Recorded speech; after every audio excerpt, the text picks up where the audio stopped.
This is Bob Borchard. We're in Old Town Mariposa, and I have with me Dr. Leroy Anthony Westerling. So California has always been a relatively arid place, right? It's dry. It has a Mediterranean climate, so it has a dry summer in particular. And that's primarily because as we warm up the temperatures, and we are warming up, it's obvious, Right. you can observe that, we dry out the landscape because a warmer atmosphere can hold more moisture.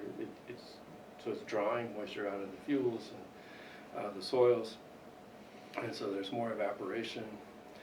More evaporation means more water in the atmosphere. So overall, that means more rain and snow in aggregate, but not the same amount everywhere. So California is in a band, when you look at the latitude, north to south across the North America, where we don't expect to see big changes in the total amount of precipitation, rain plus snow. So if you're warming temperatures up and you're not adding more moisture, right, it's going to dry out, and that's what we're seeing. So when we used to talk about a drought 100 years ago, we're talking about an extreme event. Now when we talk about drought, we're talking about something that happens much more frequently.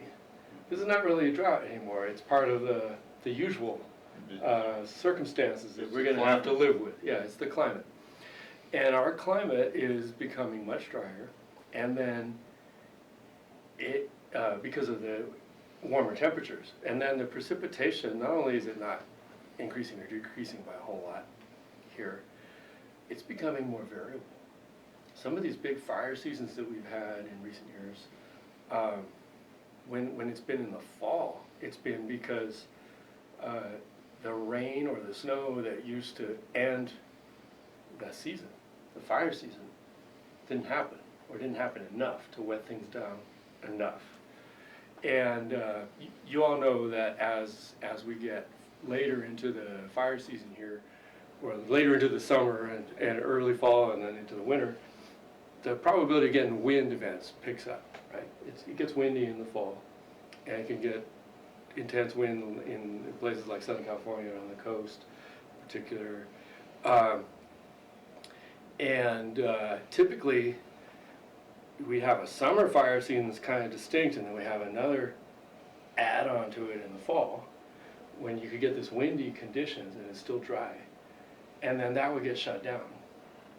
In Southern California, maybe by like mid-October. In Northern California, maybe more like mid-September. And that's because by then usually you've had at least one big storm and it's wet things down enough that you might get some fire, but it wouldn't be really big.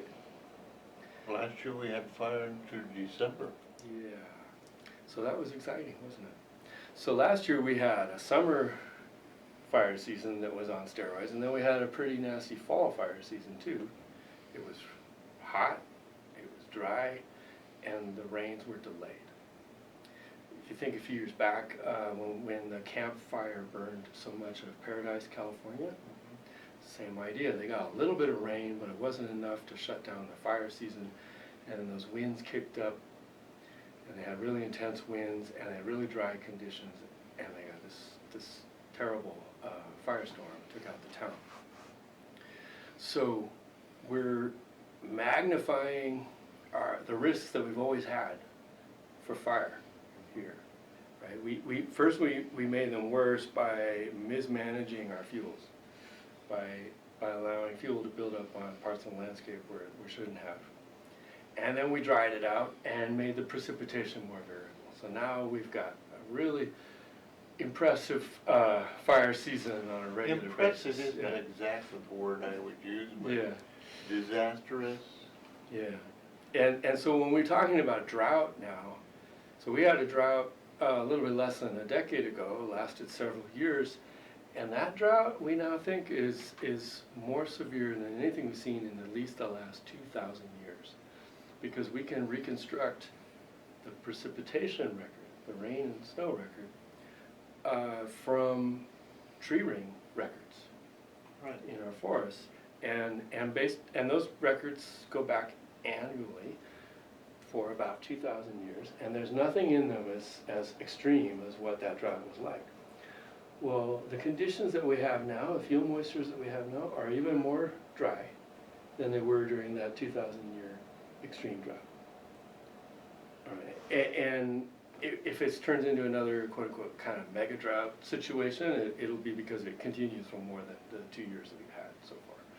But right now, we're extremely dry conditions going into the summer, and we still got, despite the fact that we burned a lot last year, we still got plenty left that could burn, and there's always lots of ignitions, whether lightning or human caused, and so we have, you know.